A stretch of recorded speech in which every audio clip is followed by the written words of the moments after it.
নমস্কার বন্ধু, তোমরা সবাই কেমন আছো? আশা করি ভালো আছো। আমি মৌ চক্রবর্তী আর তোমরা দেখছো ফুডি মৌ চ্যানেলে নতুন একটা ভিডিও। আজকে হচ্ছে 20 আগস্ট 2023 সানডে, আর এখন আমি যাচ্ছি লিন্সে স্ট্রিটের লিন্সে যে হোটেল আছে দ্য লিন্সে, সেইখানে আমাদের ভারত সরকারের শিক্ষামন্ত্রী এবং দক্ষতা উন্নয়ন এবং উদ্যোক্তা মন্ত্রী হচ্ছেন শ্রী ধর্মেন্দ্র প্রধানজি। আর উনি আজকে আমাদের সকলের সঙ্গে মিট করতে চান, সকল ইউটিউবারদের সঙ্গে, ইউটিউব ক্রিয়েটারদের সঙ্গে উনি ওই হোটেলেই মিট করতে চান। একটি সভা হবে ওখানে, সেই কারণেই যাচ্ছি। আর মধ্য কলকাতা ক্লাব সমন্বয় সমিতি এবং সন্তোষ মিত্র স্কোয়ারের যে কমিটির যে মেম্বাররা আছে ওনারাই আমাকে কার্ডটা দিয়েছে।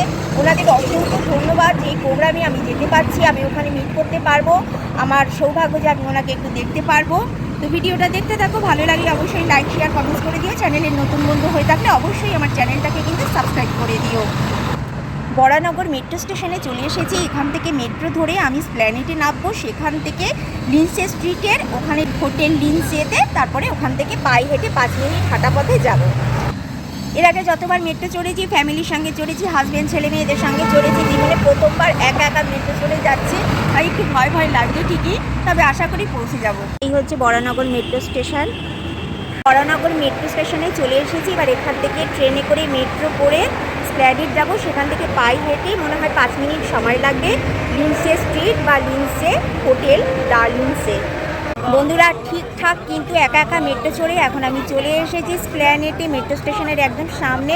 এবার এখান থেকে হেঁটে যাব। এখান থেকে নাকি জাস্ট 5 মিনিট পায়ে হাঁটা পথ তোমার হচ্ছে লিন্সে স্ট্রিট আর লিন্সে হোটেল দ্য লিন্সে। দেখা যাক, এবার যাই। এবার আগামী ভিডিও দেখলে তোমরা বুঝতে পারবে ঠিক এরকমভাবে আমার বাড়িতে ঠিকঠাক ফিরতে পেরেছি কিনা মেট্রো চড়ে। আসতে কিন্তু খুব একটা অসুবিধা হয়নি, কারণ মেট্রো স্টেশনে তো সব কিছু লেখাই আছে, যার জন্য কোনো প্রবলেম হয়নি আসতে।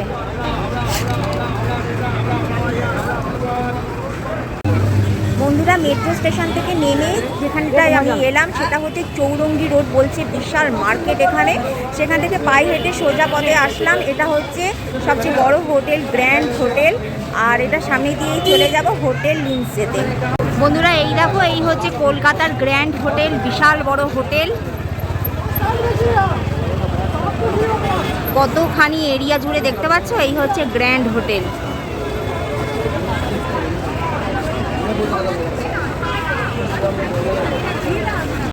লিন্সে স্ট্রিটে চলে এসেছি। লিন্সে স্ট্রিট তোমরা দেখতে পাচ্ছ, তার সামনেই দাঁড়িয়ে রয়েছি। আর আমার ঠিক পিছনেই হোটেল লিন্সে বা দ্য লিন্সে। চলো এবার দেখি ভিতরে ঢুকবো।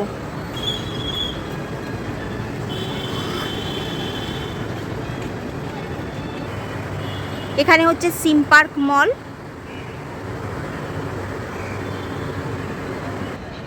হোটেলের সামনে দেখো এই যেরকম পোস্টার দিয়ে দিয়েছে। হোটেলের ভিতরে ঢুকে গেছি। এবার বলছে ফার্স্ট ফ্লোরে আছে, তো দেখি গ্র্যান্ড হোটেল আছে, সেগুলো ক্রস করেই কিন্তু এইখানে চলে এসেছি।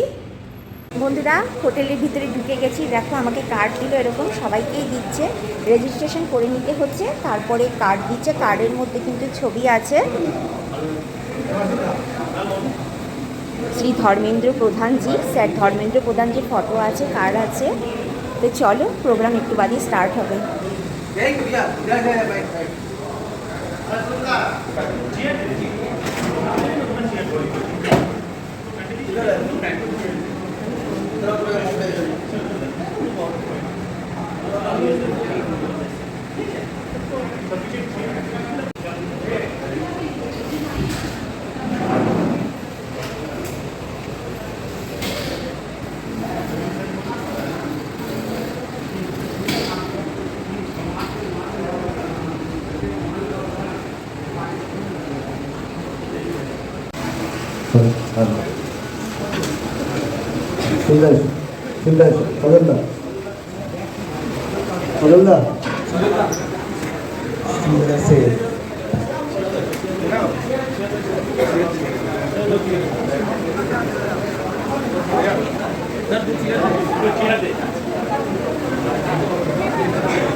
আমি সকলকে একটু বসার জন্য অনুরোধ করবো। আপনারা নিজ নিজ স্থান গ্রহণ করুন।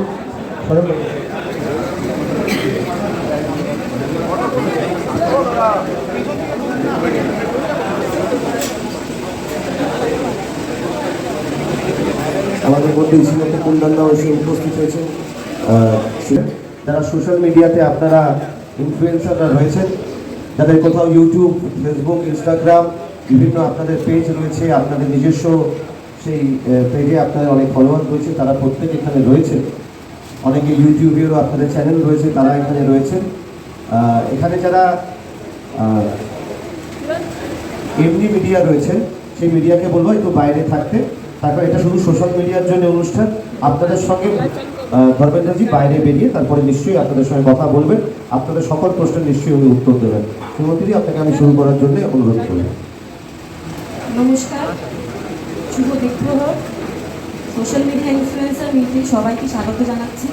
আমাদের মধ্যে ইতিমধ্যে উপস্থিত আছেন কেন্দ্রীয় শিক্ষামন্ত্রী মাননীয় ধর্মেন্দ্র প্রধান মহাশয়।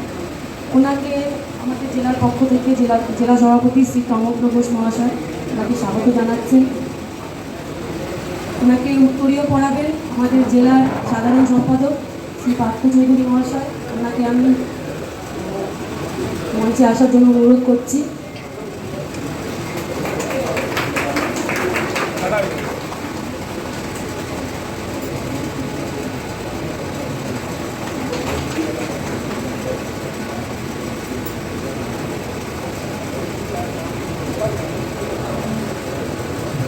এবার সবাইকে উত্তরীয় একে একে আমাদের সবাই পড়িয়ে দিন আপনারা, এবং আমরা কাল বিলম্ব না করে আমার মনে হয় আমাদের যেটা আসল অনুষ্ঠান আমরা তার মধ্যে যাই। শ্রীমন্তীদি আমাদের সোশ্যাল মিডিয়ার যিনি এখানে আমাদের জেলার প্রধান রয়েছেন এবং অন্যরা যারা এখানে রয়েছে তাদেরকে বলবো আপনারা সকলে মিলে উত্তরীয় পড়িয়ে দিন এখানে। এবং আমি আমার এখানে মাইকটা আমি আমাদের धर्मेंद्र प्रधान जी हाथे, धर्मेंद्र जी के हाथ में मैं माइक दे देता हूँ।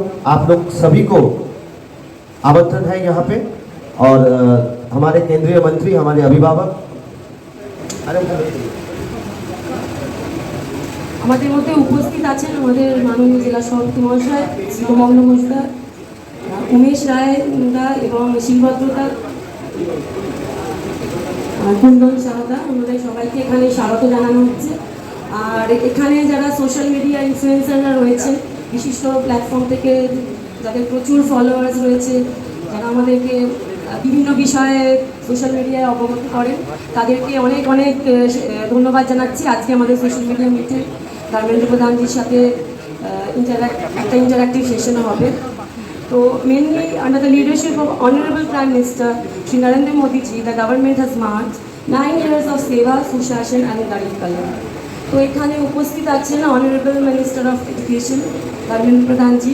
সেই বিষয়ে আপনাদের সাথে কিছু বিষয় নিয়ে আলোচনা করবেন। এবং যেহেতু এটা একটা ইন্টারঅ্যাক্টিভ সেশন, আপনারা এখানে যারা যারা রয়েছেন, আমি স্পেশালি মেনশন করব আমাদের এখানে উপস্থিত রয়েছেন ঋষি বাগড়িজি, ওনাকে অনেক অনেক স্বাগত জানাচ্ছি। Thank you sir for coming. আর বাকিদেরকেও আমি অ্যাকচুয়ালি সবার নাম আমার কাছে নেই, তো এনিওয়েজ যারা যারা উপস্থিত রয়েছেন তাদেরকে সবাইকে অনেক অনেক ধন্যবাদ জানাচ্ছি এই অনুষ্ঠানে উপস্থিত থাকার জন্য। তো এটা একটা ইন্টারঅ্যাক্টিভ সেশন, আপনারা আপনাদের মতন করে অনারেবল মিনিস্টারকে কোয়েশ্চেন করতে পারেন, উনি আপনাদের প্রশ্নের উত্তর দেবেন। ধন্যবাদ। Have a nice day. Thank you so much. हम अभी अनुरोध करेंगे हमारे केंद्रीय मंत्री धर्मेंद्र प्रधान जी को, उनके हाथ में हम माइक दे रहे हैं। पहले वो बताएंगे, फिर आप लोग का कोई भी क्वेश्चन हो तो आप लोग ये इंटरैक्टिव सेशन में ज़रूर बात कीजिए। नमस्कार। आज कोलकाता में पार्टी की ओर से इस नॉर्दर्न कोलकाता डिस्ट्रिक्ट की यूनिट की ओर से सोशल मीडिया की जो धुरंधर है, influencer, opinion maker, warrior, combative personality, ऐसे सभी हमारी पार्टी के साथ जुड़े हुए मित्र, हमको सुझाव देने वाले मित्र, हमको बीच बीच में आलोचना करने वाले मित्र, ये सभी लोग यहाँ उपस्थित हैं। थोड़ा सब जो खड़े हैं थोड़ा एकदम पीछे चले जाओ के लिए आए हैं। आप में से अगर कुछ सुझाव है, कुछ सजेशन है, कुछ क्वेश्चन है, आप पूछो तो मैं उसको उत्तर देने का कोशिश करूँगा, फिर हमारी डायलॉग आगे बढ़ेगी। आधा एक घंटा हम लोग गपशप करेंगे कुछ भी विषय पे। आपको हम क्यों इकट्ठा हुए हैं, I don't want to explain it elaborately, you know everything.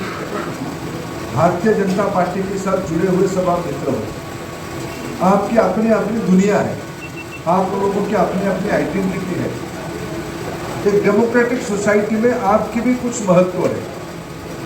मैं आपसे सुनने आया हूं।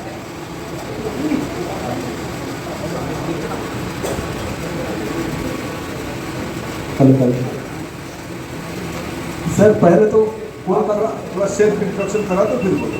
मैं संजय साहा, मेरा सोशल मीडिया में डिजिटल चैनल है बांग्ला एनजी न्यूज़, मेरा अपना भी पेज है। सबसे पहले तो कोलकाता में आपका हार्दिक स्वागत है। आज जो वेस्ट बंगाल उभर रहा है, जो घटना घटी है जादवपुर यूनिवर्सिटी में रैगिंग के चलते, ये मेरा पहला क्वेश्चन, क्या स्टेप है सेंट्रल गवर्नमेंट की ओर से कि रैगिंग को कंट्रोल किया जाए हर एक यूनिवर्सिटीज़ में, हर एक आईआईटीज़ में देश। नंबर 2 है गरीब कल्याण योजना, जैसे सरकार करती है सेंट्रल गवर्नमेंट, वैसे ड्रॉप आउट चिल्ड्रन को स्कूल में वापस लाने के लिए मिड डे मील भी बहुत कार्यकारी साबित हुआ। लेकिन ये मिड डे मील के लिए बहुत सारे करप्शन भी सामने आ गया है। इसके चलते सेंट्रल गवर्नमेंट का क्या पॉलिसीज है आने वाला दिन में।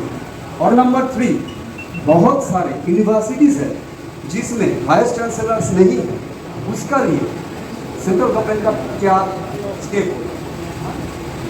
Good question, all 3 question are very pertinent and good. मैं एक एक करके उत्तर देने की कोशिश करूँगा। देखिए, जादवपुर बारे में आपने पूछा। जादवपुर हमारी देश की एक बहुत ही बेहतरीन एकेडमिक इंस्टीट्यूशन है।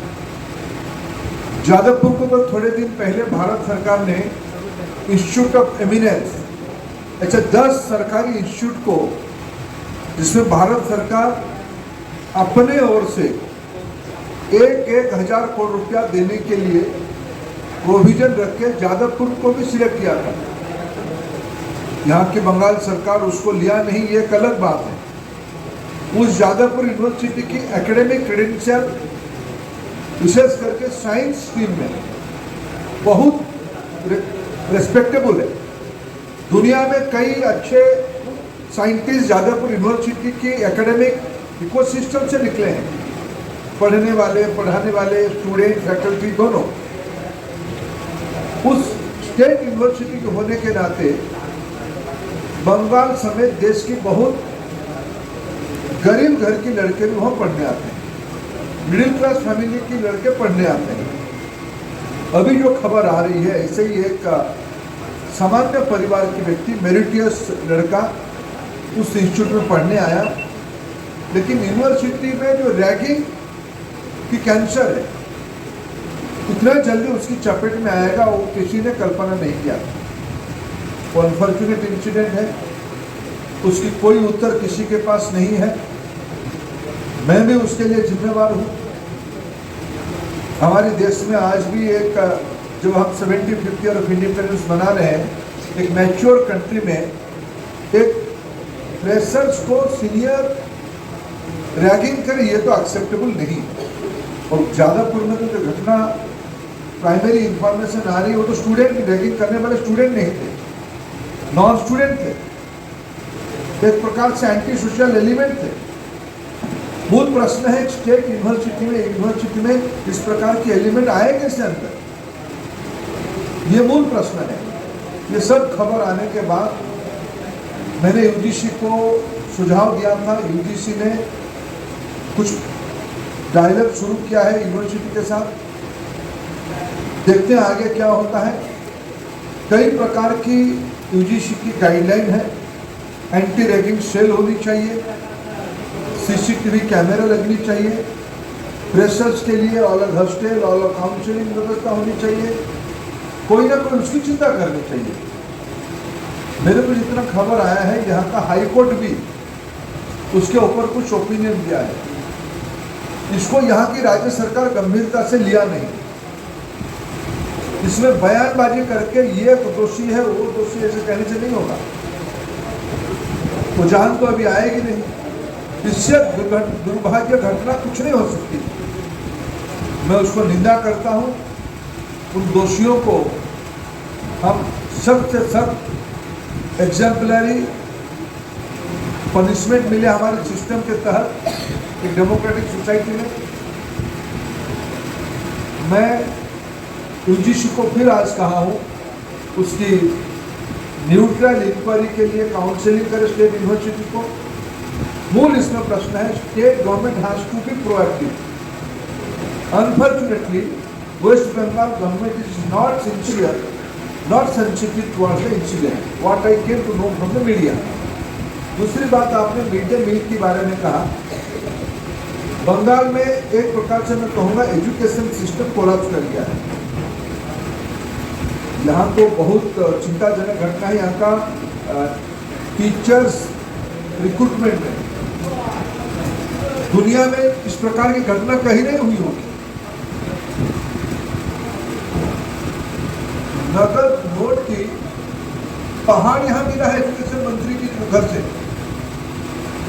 मिड डे मील की पंचायत इलेक्शन में ध्यान में आया, मिड डे मील अकाउंट से चुनाव में लोगों को पैसा दे दिया गया, ट्रांसफर कर दिया गया। यहाँ की leader of the opposition Suvendu Adhikari ji ने ये सारा विषय भारत सरकार की संज्ञान में लाया है। बंगाल सरकार की जो सब तथ्य हमें मिल रहा है बहुत ही चिंताजनक विषय है। हजारों करोड़ रुपया की माल प्रैक्टिस हुई है। ड्रॉप आउट रेशियो बंगाल में बहुत ऊंचा है। हायर एजुकेशन की एनरोलमेंट रेशियो नेशनल एवरेज से काफी पीछे है। जो प्रदेश मां सरस्वती का कारण एक दिन जाना जाता था, वहां आज शिक्षा होस्टेज में। ये सारे को दिखते हुए ये ध्यान में आता है बंगाल में नॉर्मल गवर्नेंस कोलैप्स कर रहा है और डेमोक्रेसी में इसके ये लंबा समय नहीं चलता है। आप लोग इससे मित्रों की मदद भी चाहिए। इस विषय को एम्प्लीफाई करने की आवश्यकता है। प्रजातंत्र में लोक जागृति ही रास्ता है और आज लोगों को तक बातों को पहुंचाने के लिए आप ही लोग ही माध्यम हो। हम आपकी बंगाल को आगे ले जाने के लिए आप सभी का प्रयास और हम सभी मिलकर उसके लिए काम करें।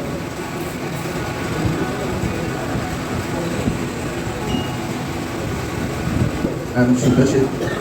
By profession, I am computer science engineer. I have spent my life 17 years of my career in IT, and I have left IT and started my YouTube channel because I wanted to be a whistleblower. But saying something here in Bengal against the government is seen, I would say. So we are getting various cases, and it's happening from various police stations. Maybe I am getting a case from North Bengal, or I am getting a case from the northern part of not there. Against you? Yeah, against me. My bank account was frozen. So these are the problem and hazards we knew we have to face and we are mentally prepared for that. Those are not the challenges. Now the challenges are whenever these cases are happening, so we have to go to the court, Honorable High Court, and get the bail so that they can't harass us. At least we can continue our work. But the main problem is happening there. They are not considering us as journalists. So not being a journalist, if you are raising these questions, so they are making this as a point, a legal point in the court, and they are trying to make us in back foot. So being a YouTuber or a social media influencer, now saying something and whenever the police case is happening, as we don't have the accusation card, we are having a lots of challenge in the legal battle.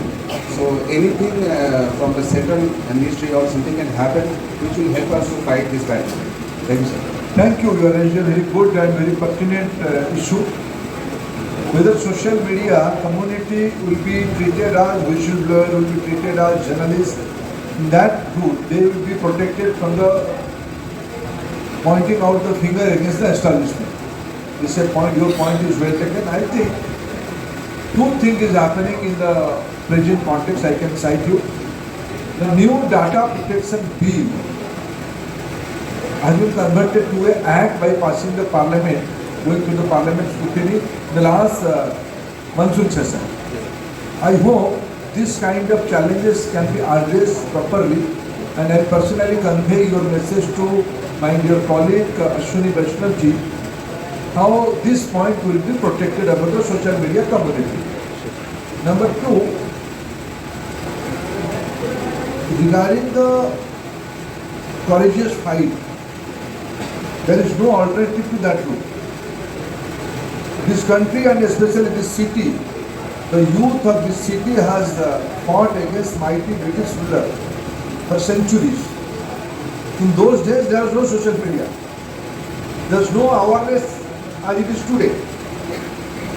And you are an educated person, you left your service, left your profession, you come to for social change, keep it up. You are doing a great job, you are doing a noble job. Collectively, we will fight back to protect our beloved state, West Bengal. It is a civilizational state. We all fight it back and will restore the glory of West Bengal. Is driving. I'm an engineer by profession, and as a passion I'm a biker as well as YouTuber. So it's my honor to speak in front of you. So I have two questions. Like my first question will be like, we are talking about social media influencers meeting. So my first question is like, we know like we can use social media platform as a very powerful weapon in this 21st century. So can we use our social media platform to influence people so that so that we can get rid of the disease for cancer, as you said, which is lagging, which is an ongoing problem right now in JU and many other engineering colleges as well.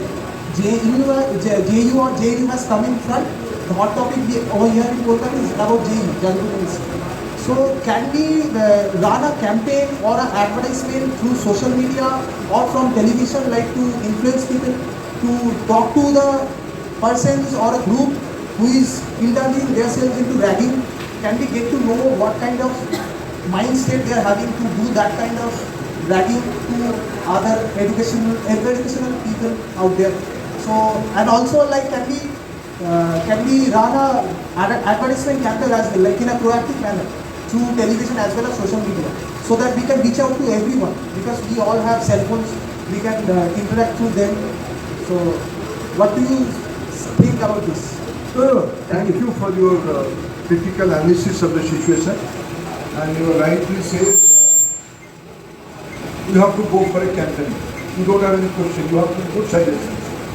Your suggestions are well taken, and personally, of this opinion, in a democratic society, in a civil society, continuous dialogue, continuous raising of quality issues, good issues is the answer for the problem. And ragging, be it any other bad practices in society, how do you eradicate that? How do you abolish that? And again, I am here in Kolkata, this city of Kolkata, the city of knowledge and opportunity has took lead of so many renaissance. When society went into dilemmas, went into confusion, the elite, the intellectuals of this city has shown us a pathway. And today we all are sitting together to look into, it's not an issue of any university. Bad things are bad things. They all are those who are getting into the ragging. They all are racist. This has to be resisted. This has to be stopped. There is no positive answer for that. They all are negative. It has to be stopped and stopped.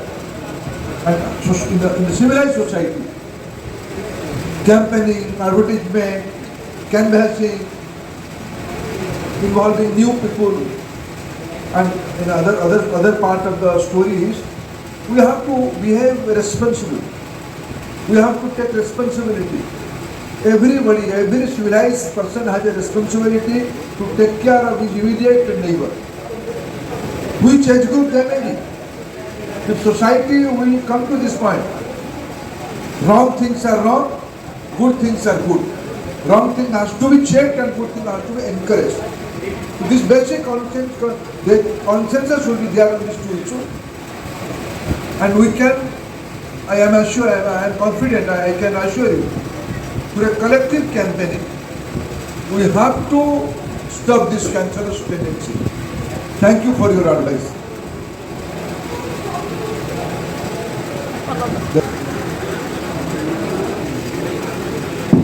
Hello, sir. myself Abhijit Basha.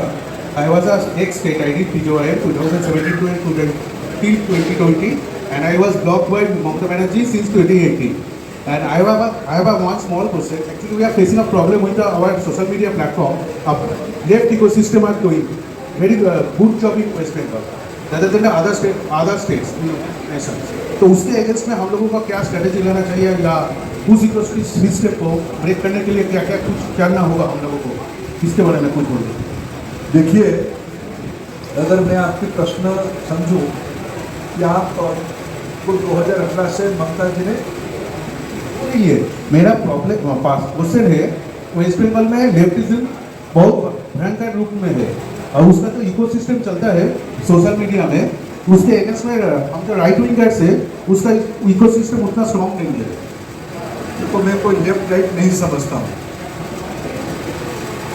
मैं एक ही चीज समझता हूँ, सही और गलत। इसमें से ये नैरेटिव में मेरा विश्वास नहीं। Who are left, who are right? Who are left? What is their ideology? Who are right? What is their ideology? I believe in nationalism. I believe in patriotism. I believe in Swami Vivekananda. I believe in Netaji Subhash Chandra Bose. I believe in Narendra Modi. Simple thing. देश को कौन आगे ले जा पाएगा? और सही बात कहने के लिए हमें क्लैरिटी ऑफ थॉट चाहिए और साहस चाहिए। बाकी नैरेटिव बहुत मैंने इधर जो proverb in English, you can fool some people for a longer period. You can fool all the people for shorter period, but you can't make fool all the people for all the time. और ये सब पुराणों में था, महाभारत में था। नरेवा गुंजोर अश्वत्थामा हतो, blackout तो तब भी हुई थी। कभी कभी ब्लैकआउट अच्छा ही के लिए होता है, कभी कभी बुरा ही के लिए होता है। अभिमन्यु का वध तो छल में हुआ, तो वो कौन लेफ्ट विंगर था, कौन राइट विंगर था? एक सही था, एक गलत था। महाभारत में एक कहानी आता है, एक पड़ाव आता है। द्रौपदी की वस्त्रहरण हुई, पुरुष सभा में हुई। द्रौपदी को दाव कौन लगाया? उनकी परिवार वालों ने लगाया, उनका पति ने लगाया। लगाना चाहिए था। तो लेफ्ट कौन है, राइट कौन है? सही था, नहीं लगाना चाहिए था। गलत क्या है? जिन्होंने लगाया। आगे थोड़ा बढ़ो। द्रौपदी की जब वस्त्रहरण हुई, क्या उनकी भाभी को दुर्योधन ऐसे करना चाहिए क्या? वो गलत। क्या भीष्म पितामह छू बैठना चाहिए था, ये कहकर कि मेरा रिश्ता हस्तिनापुर में है? क्या भीष्म पितामह गलत है? नहीं। क्या भीष्म पितामह उस पुरुष सभा में सही किए? नहीं। तो ये सही गलत भी कभी कभी कॉन्टेक्चुअल हो जाता है, लेकिन अल्टीमेटली सही सही होता है, गलत गलत होता है। समाज में ताकत होनी चाहिए, सही क्या है और सही के साथ प्रारंभ में कम लोग रहते हैं। Few people have courage to say right things, लेकिन वो माइक्रोस्कोपिक माइनॉरिटी ही चेंज लाता है। डिटरमाइंड माइक्रोस्कोपिक माइनॉरिटी ही चेंज लाता है। अब चिंता मत करो, सही रास्ता पे हम लोग हैं। देश को बड़ा करना है, देश की गौरव बढ़ाना है, देश की गरीबों की कल्याण करना है, देश की महिलाओं की इज्जत बढ़ानी है, उनको एम्पावर करना है, तब देश बड़ा होगा। ये सही है। उसकी रास्ता अलग अलग हो सकते हैं। एक डेमोक्रेटिक सोसाइटी में सभी एक ही रास्ता में चलेंगे ऐसा नहीं है। ये तथाकथित लेफ्टिस्टों की सोच है, my way is the only way. ऐसा हम नहीं मानते हैं। All the ways are good if it is going towards wellbeing of the country. इसलिए इस अभी 21st सेंचुरी में हमें नैरेटिव देश के लिए बनानी है, न्यू डेफिनेशन के साथ बनानी है, न्यू टर्मिनोलॉजी के साथ बनानी है। इसलिए इस काम पे हम लोग लगे। नमस्ते, myself. Red to green. No. Sir actually ये देखा जाता है कि जो लोग देश के खिलाफ वीडियो और कंटेंट बनाता है उसको वीडियो ज़्यादा वायरल होता है, लेकिन जो लोग those who want to proceed our country forward, as you are saying that their videos are not viral. Even Facebook, YouTube, they are complaining against them and their videos are not उतना viral नहीं होता है जितना viral जो देश के खिलाफ बात कर रहा है। ऐसा क्यों होता है और इसके हिस्से में आपका क्या विचार है? मेरा और कुछ विचार है। मेरा विचार ये देखो, अभी वीडियो वायरल कौन सा हो रहा है ज्यादा? ये गाना चल रहा है खूब यहाँ अभी, क्या है उस गाने का नाम? नहीं वो पुराना हो गया, क्या बात करते हैं? अभी वायरल एक गाना हो रहा है, गाना गाओ थोड़ा, एक लाइन बोलो। ना इससे और थोड़ा एक वायरल हो रहा है, बोलो इसको आता है, बोलो। क्या?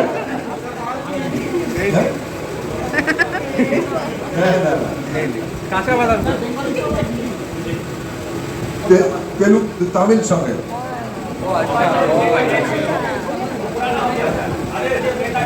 ना देखा नहीं, दुर्गा पूजा में नाटू नाटू मनी ने मांगा, मैं तो गाय चलो, मैं भी बेगोले आ गया मेरे को देखो सुनो, मनी ने मांगा एग्जैक्टली, टेल लिटिल लाउडर।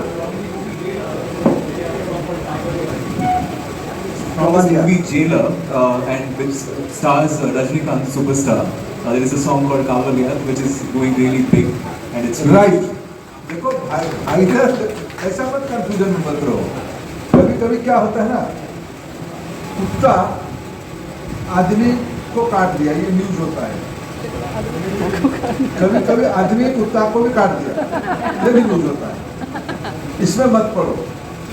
कभी कभी सोचो, यहाँ जब नेताजी लड़े होंगे कलकत्ता में ही तो प्लान किए होंगे, जब अनुशीलन समिति यहाँ मैं गया था कभी, इसी जिले में तो एक जगह पे अनुशीलन समिति है ना, विवेकानंद रोड पे,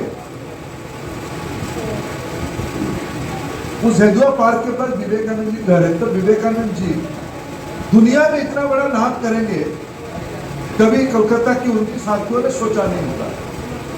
अच्छा काम शुरुआत में बहुत लोग नहीं आते हैं, मिस्टर ग्रीन चिंता मत करो, और ये वायरल वगैरह से चक्कर में मत जाओ। अभी देखो वायरल के हमने भी एक कंपटीशन किया, गदर, जेलर, श्रीलंका, कहीं कहीं हम तो पहुंचे, ये होते रहेगा।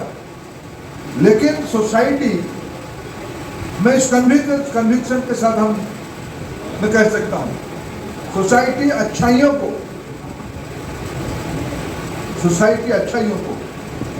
मेरा एक कलकत्ता शहर में एक अनुभव है, 15-17 साल पहले की घटना मैं कह रहा हूँ,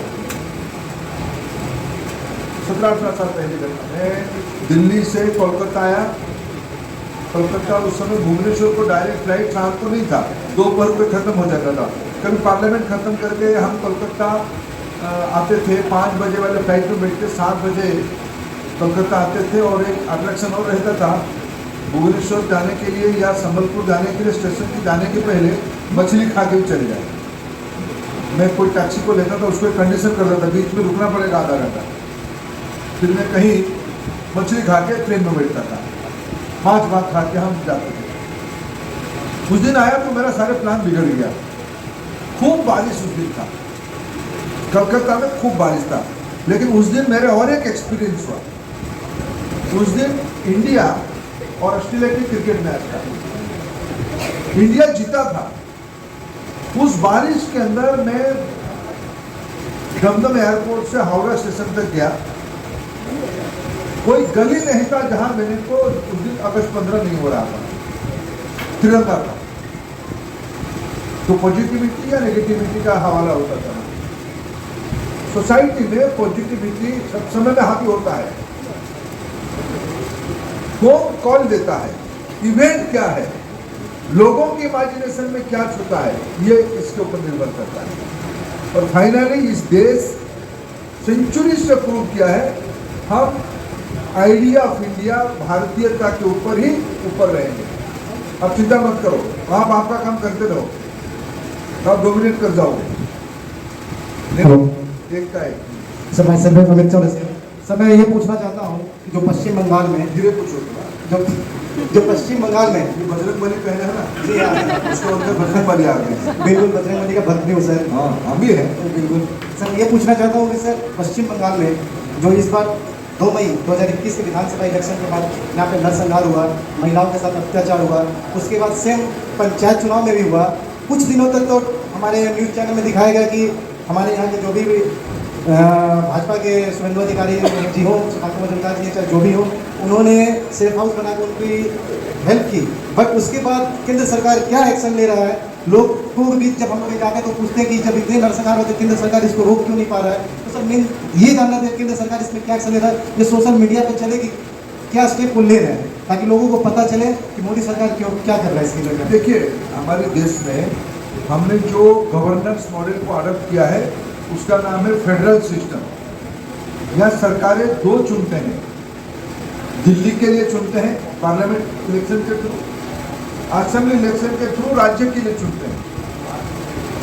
चुनाव होता है, हमें उस चुनाव के नतीजे को स्वीकार करना चाहिए और निराशा नहीं होकर अगले चुनाव के लिए जूझना चाहिए। आज पिछले 2 लोकसभा के चुनाव में 14th और 19th में देश की जनता ने नरेंद्र मोदी जी और बीजेपी और एनडीए पे भरोसा किया। हम लोग दायित्व में बंगाल में अनफॉर्चुनेटली हम अपने बातों को समझा नहीं पाए और यहाँ हमारी प्रतिद्वंदी अत्याचारी भी रहा, राक्षस प्रवृत्ति के रहा, इसलिए हमको चुनाव सामने हारना पड़ा। डेमोक्रेसी में चुनाव हारने वाले को मारते नहीं, या मारते हैं। ये नृशंस लोग हैं, अनडेमोक्रेटिक लोग हैं, एंटी डेमोक्रेटिक लोग हैं, इनह्यूमन है। डेमोक्रेसी में हम उसके खिलाफ लड़ते रहेंगे, ये पहला डिटरमिनेशन है। और मीडिया के चक्कर में महात्मा गांधी के साथ मीडिया नहीं थे, नेताजी सुभाष के साथ मीडिया नहीं थे, देश को आजादी उन्होंने दिलवाया। पहले मन में क्लैरिटी ऑफ थॉट रहे। इस डायलॉग की शुरू से एक बजवर्ड निकला है, सही क्या गलत क्या है, हम सही के साथ रहे। सोशल मीडिया आज मीडिया को परास्त कर चुका है। हमें मीडिया को अनादर नहीं करना है, लेकिन मीडिया तब न्यूज उठाती है अगर वो सोशल मीडिया में वायरल हो जाते हैं। ऐसा कभी नहीं हुआ कि आप लोगों ने कुछ एक चीज को, अच्छा चीजों को सामने ले आया, मेन स्ट्रीम मीडिया उसमें कंपेल होता है उसको आगे और डिटेलिंग करने के लिए। ये बदला हुआ पावर है।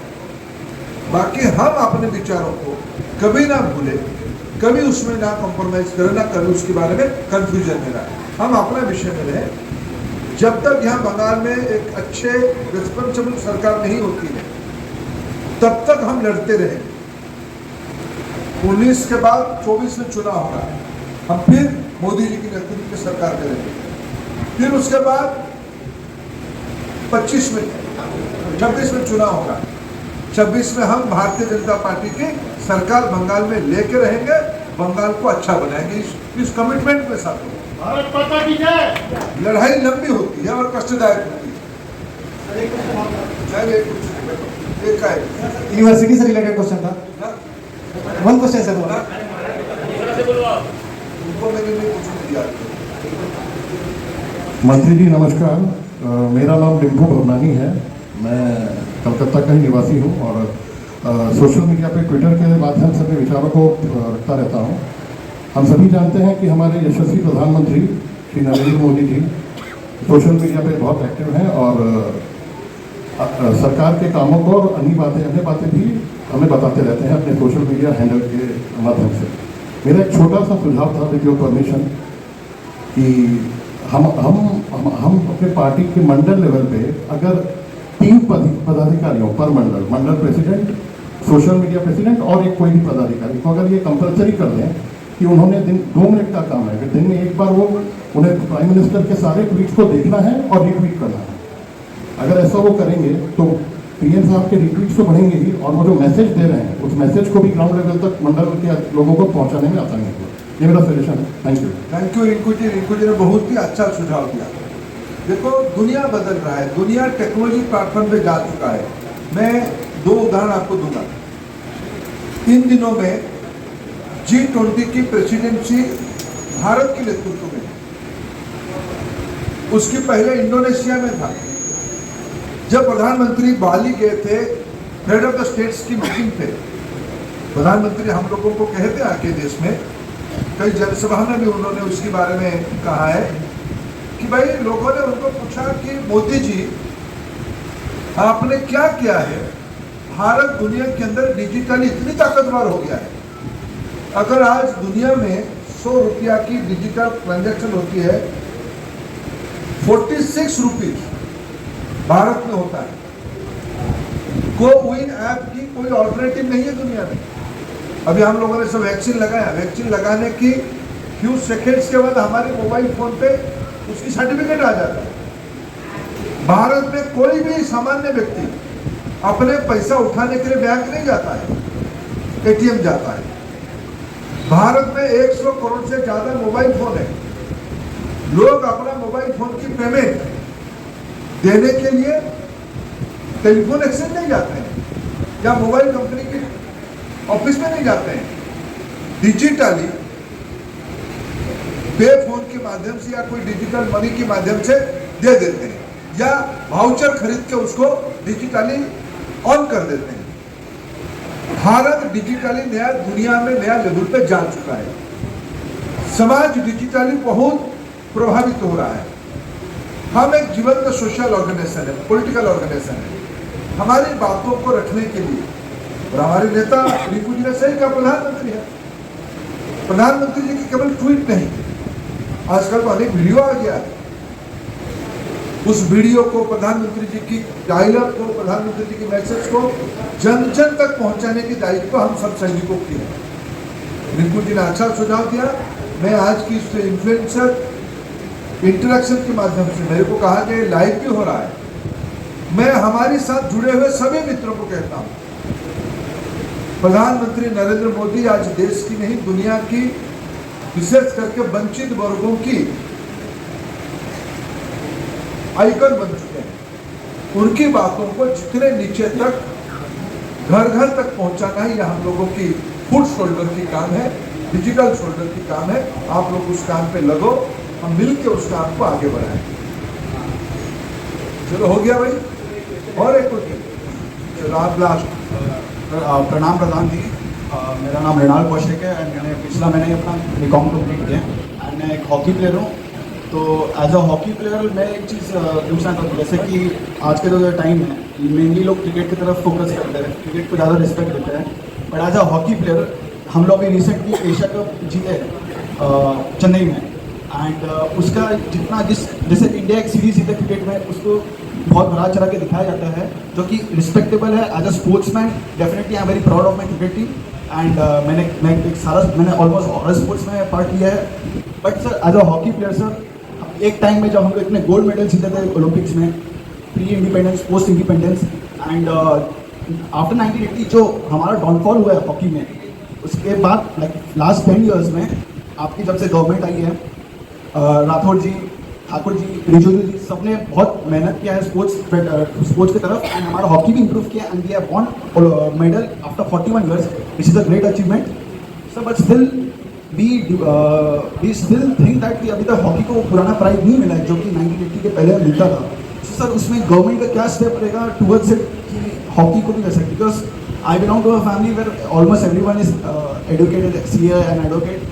सर मैं हॉकी खेलता हूँ, मैं सेकंड डिवीजन खेलता हूँ, मैं अभी हॉकी इंडिया के रजिस्टर किया हूँ, like I am eligible for Indian team trials, but still मैं सर छुप छुप के खेलता था हॉकी अपने फैमिली से कि उनको पता चले मैं खेलने आ रहा हूँ। तो सर हम लोग जैसे छुप छुप के खेलते हैं, हम लोग प्राउडली सामने आके बोलेंगे हाँ we are hockey player and people recognise us, because hardly people know any hockey player sir जो नेशनल लेवल में आके चैंपियंस मिलते। ये सर आप लोग की गवर्नमेंट कर सकती है जो 9 साल में किया। आप लोग नाम बताओ। मृणाल कौशिक। कौशिक जी ने ही अच्छा क्वेश्चन पूछा अभी तक का, बैठो क्वेश्चन। एक लाइन बोलना है सर, 9 ईयर्स में आप लोगों ने मेहनत किया और हमें उम्मीद है उम्मीद क्या गारंटी बोलते हैं नेक्स्ट 10 years तो आप लोग का है और हमें आप कितना आप लोग प्राउड कर सकते हैं हमें नेक्स्ट 10 ईयर आप ही का है, नेक्स्ट 10 ईयर आप ही का है, देश की नई पीढ़ी का है।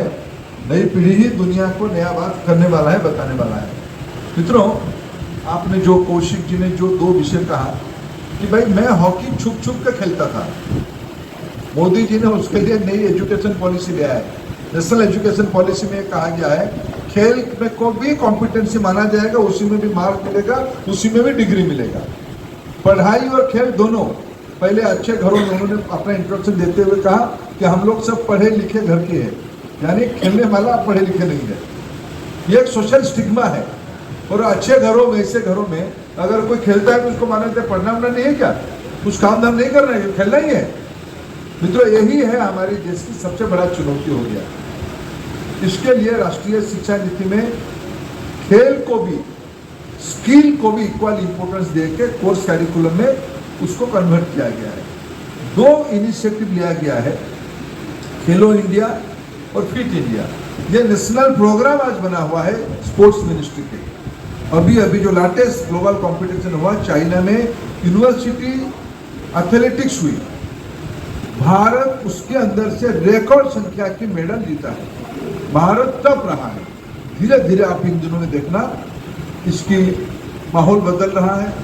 भारत में स्पोर्ट्स ज़्यादातर ट्राइबल्स में रहा है। आप जानते हैं भारत में नया स्कूल शुरू है ट्राइबल्स के लिए, एकलव्य विद्यालय के नाम पर 700 स्कूल खोला जा रहा है। यह आगे और बढ़ के 1000 तक जा सकता है। पर एक स्कूल में 40 करोड़ रुपया खर्चा किया जाता है। उसकी सबसे बड़ा फीचर है एक स्कूल में 4 प्लेग्राउंड रहेगा। क्लासरूम तो रहेगा, 4 प्लेग्राउंड रहेगा, यानी पढ़ाई और खेल। कहाँ? ट्राइबल पॉकेट्स में। ये हमारी सरकार की प्रायोरिटी में रही है। हम अच्छे कर जाएंगे आने वाले दिनों में।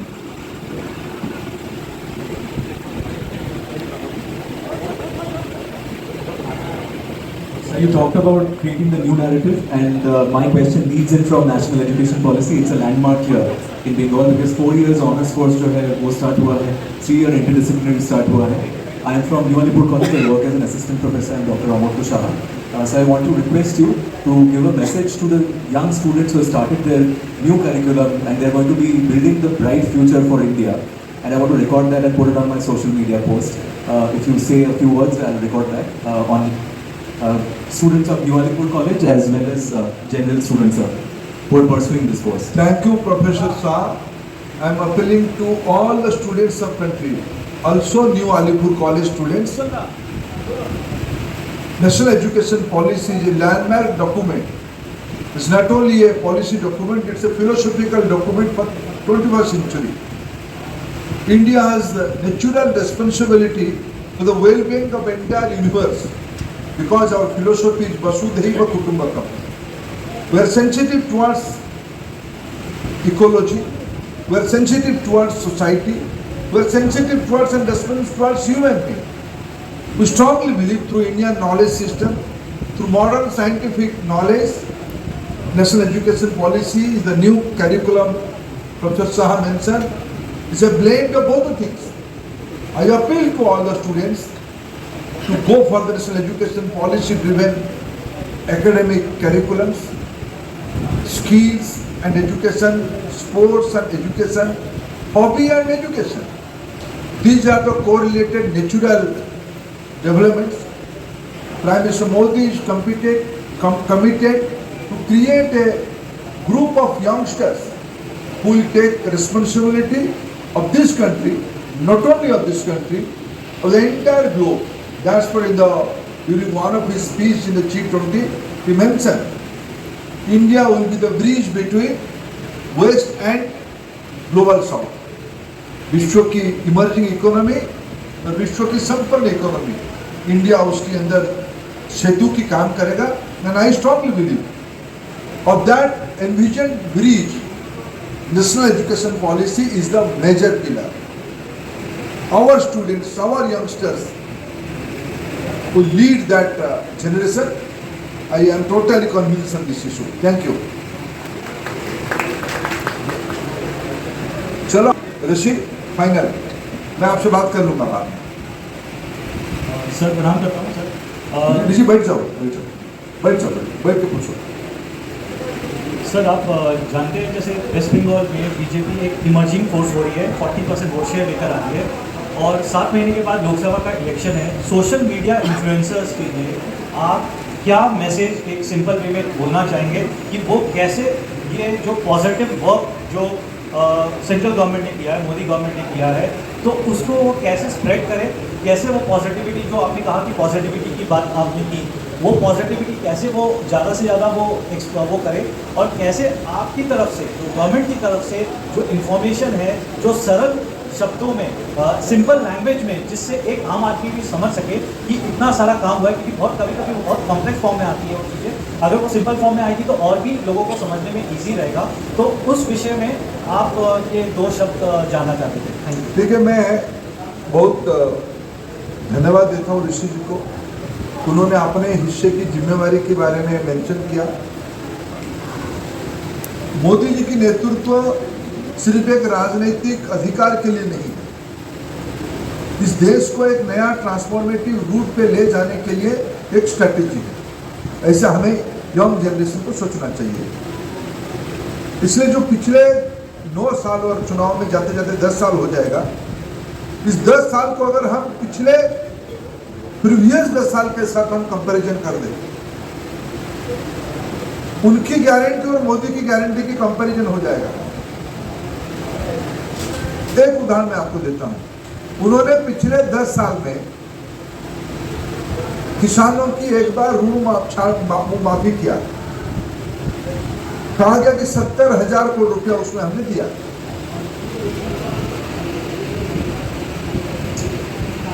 हमारी 10 साल 9 साल के अंदर हमने अभी तक 2 लाख करोड़ से ज्यादा लोगों को कैश ट्रांसफर कर चुके हैं। उनकी 70,000 में भी पहुंचा नहीं पहुंचा, इस प्रकार की भी आपत्तियां हैं, लेकिन हमारी 2 लाख करोड़ रुपया की डॉक्यूमेंट्री एविडेंस से हमने पहुंचा दिया। एक कंपैरिजन। दूसरा, किसानों के साथ हम सब जुड़े हुए हैं। उनके समय में धान के उत्पादन जितना था,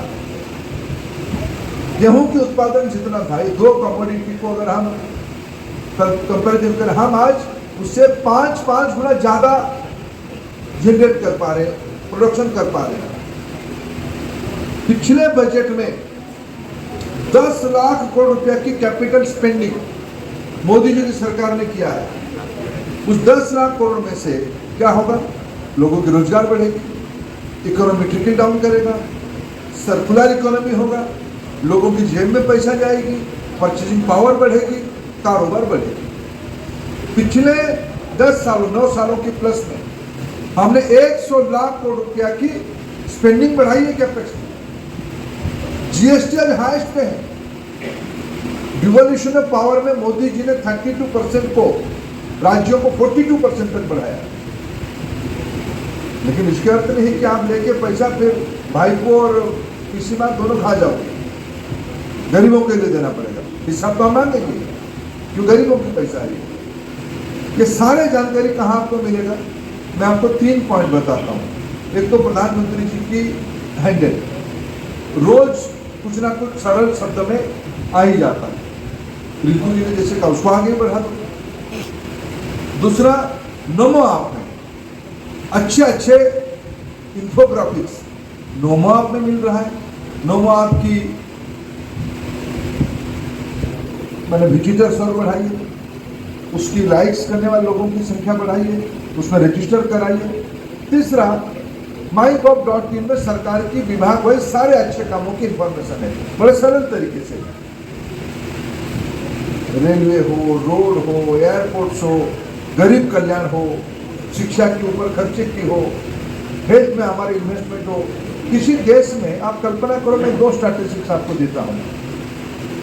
पॉपुलेशन की 75% लोगों को हर एक महीना मुफ्त में 5 किलो अनाज देना, दुनिया में आज कोई भी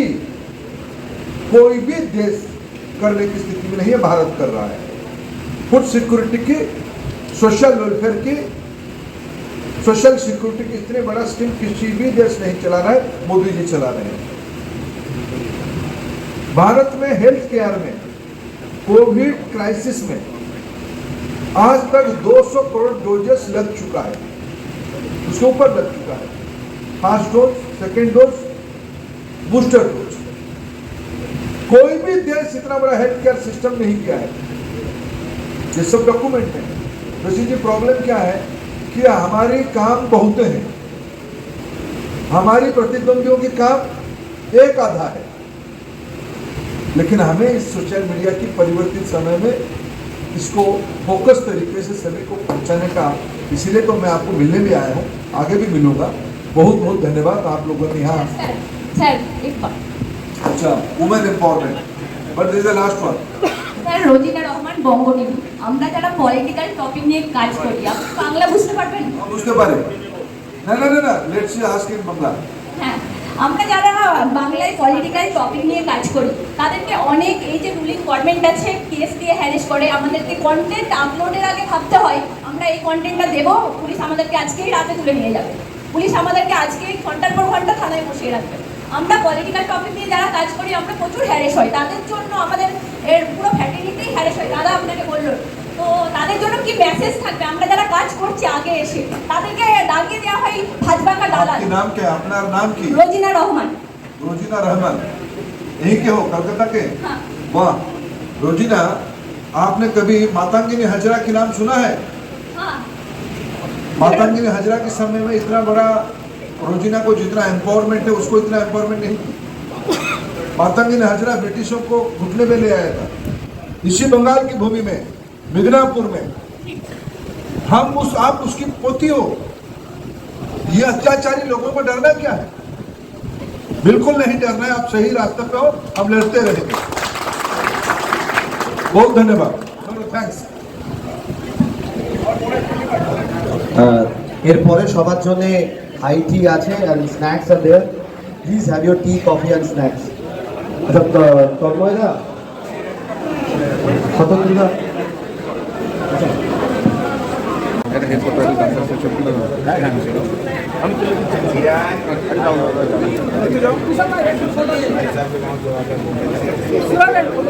सोशल मीडिया इन्फ्लुएंसर मीट में जितने भी डेलीगेट्स आए हुए हैं सभी से अनुरोध है कि आप लोग कृपया करके एक छोटा, ये बाइक लेके पूरा हिंदुस्तान घूमता है, बाइक लेके। आप लोग सभी उनका सेवन करें। বন্ধুরা, এখন তো খাওয়া দাওয়া করতে হবে। এখানে খাওয়া দাওয়ার খুব ভালো ব্যবস্থা হয়েছে, দেখো তোমরা কি।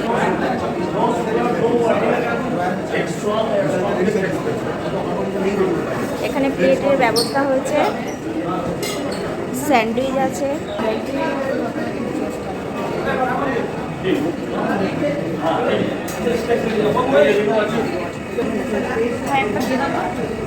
Thank you.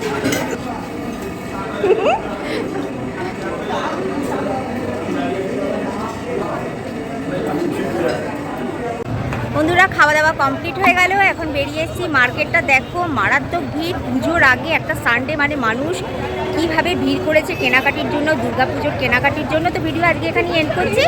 ভালো লাগলে লাইক, শেয়ার, কমেন্টস করো। চ্যানেলে নতুন বন্ধু হয়ে থাকলে চ্যানেলটা অবশ্যই সাবস্ক্রাইব করে নিও। নেক্সট ভিডিও নিয়ে খুব শিগগিরই তোমাদের সামনে চলে আসবো। ততক্ষণ পর্যন্ত tata, good bye, see you.